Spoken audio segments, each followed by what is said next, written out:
माँ की ममता। बिस्तर मरग पर जब बार बार मैं अपनी कोताहियों की इनसे माफ़ी तलब कर रहा था तो कहने लगी, मैं राज़ी हूँ बेटा, काहे को बार बार माफ़ी मांगता है। हमें अम्मा जी उस वक़्त जहर लगती जब वो सर्दियों में ज़बरदस्ती हमारा सर धोती। लक्स, कैप्री, रेक्सोना किसने देखे थे।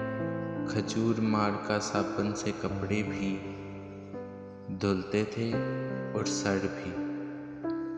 आँखों में साबुन कांटे की तरह चुभता और कान अम्मा की डांट से लाल हो जाते। हमारी ज़रा सी शरारत पर अम्मा आग बगोला हो जाती और कपड़े धोने वाला डंडा उठा लेती, जिसे हम डुमनी भी कहते थे। लेकिन मारा कभी नहीं। कभी ऐनो वक़्त पर दादी जान ने बचा लिया, कभी बाबा ने, और कभी हम ही भाग लिए गांव की रौनकों से दूर। ऐन फासलों के बीच हमारा डेरा था। डेरे से पगडंडी पकड़कर गांव जाना अम्मा का सबसे बड़ा शॉपिंग टूर हुआ करता था, और इस टूर से महरूम रह जाना हमारी सबसे बड़ी बदनसीबी। अगर कभी अम्मा अकेले गांव चली जाती तो वापस पर हमें मरुंडे से बहलाने की कोशिश करती।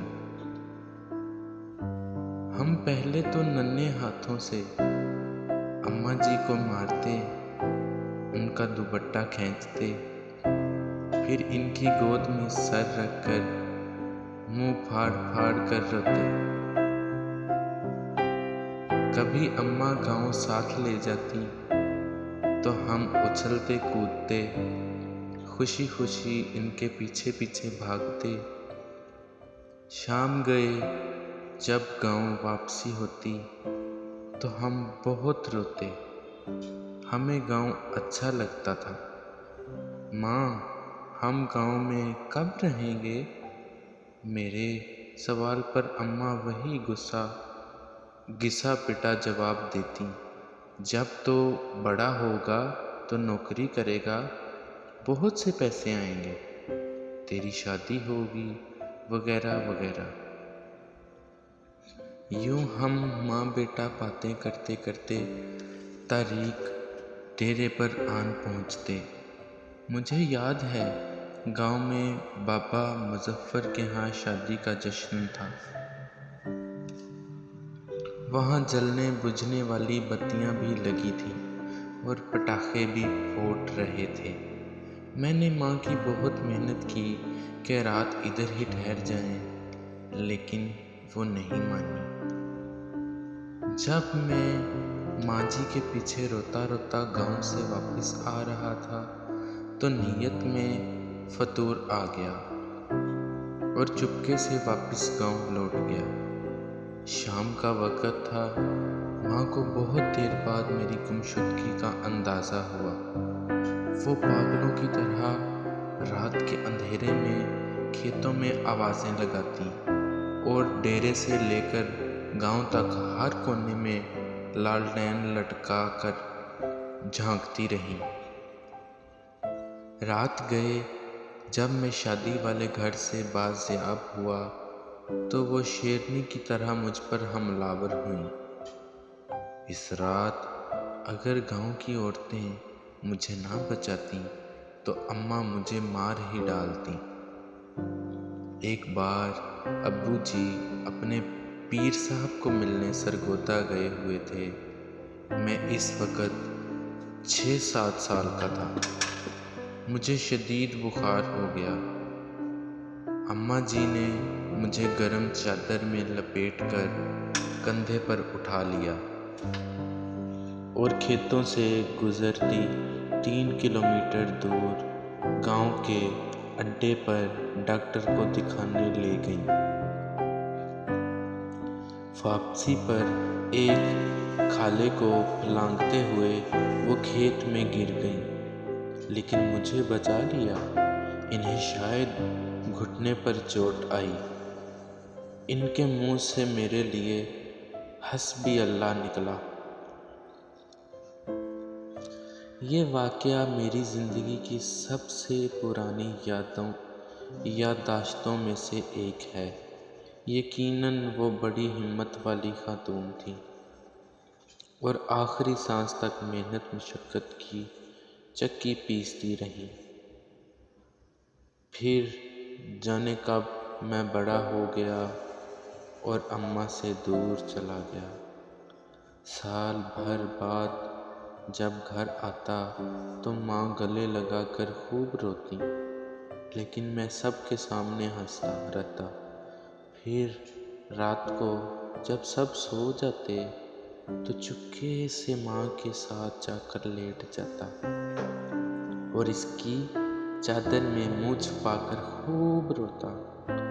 माँ खेत में चारा काटती और बहुत भारी पंड सर पर उठाकर टोके के सामने आन फेंकती।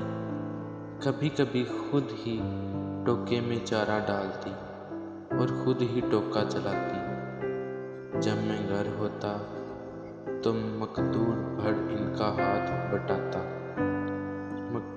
जब मैं टोका चलाते चलाते थक जाता तो वो सरगोशी में पूछती, बात करूं तुम्हारी फलां घर में।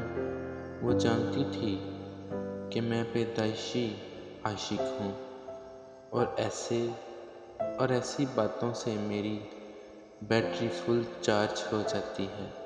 फिर हमने गांव में घर बना लिया।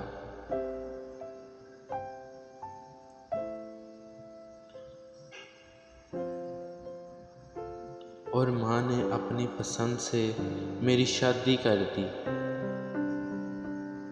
मैं फैमिली लेकर शहर चला आया और माँ ने गांव में अपनी अलग दुनिया बसा ली।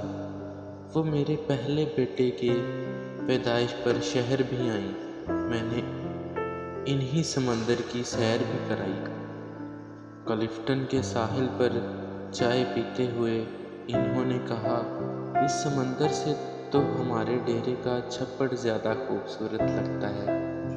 माँ बीमार हुई तो मैं छुट्टी पर ही था। इन्हें कई दिन तक बस को पान खिलाकर समझाता रहा कि मामूली पेट का दर्द है, जल्द अफाका हो जाएगा। फिर दर्द बढ़ा तो शहर के बड़े अस्पताल ले गया, जहां डॉक्टर ने बताया कि जिगर का कैंसर आखिरी स्टेज पर है। खून की फौरी ज़रूरत महसूस हुई तो मैं खुद ब्लड बैंक बेड पर जा लेटा। माँ को पता चला तो इसने दुख से देखकर इतना कहा, क्यों दिया खून, खरीद लाता कहीं से पागल कहीं का।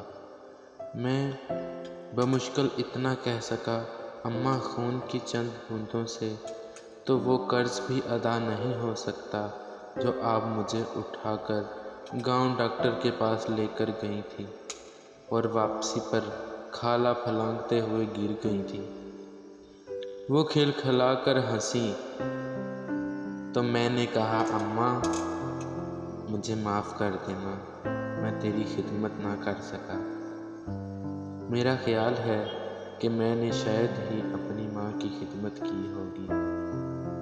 वक्त ही नहीं मिला, लेकिन वो बहुत फराग दिल थी। बिस्तर मरग पर जब बार बार मैं अपनी कोताहियों की इनसे माफ़ी तलब कर रहा था तो कहने लगी, मैं राज़ी हूँ बेटा, काहे को बार बार माफ़ी मांगता है। माँ ने मेरे सामने दम तोड़ा, लेकिन मैं रोया नहीं। दूसरे दिन सर भारी होने लगा तो कब्रिस्तान चला गया और कब्र पर बैठकर मुंह फाड़ कर रोया।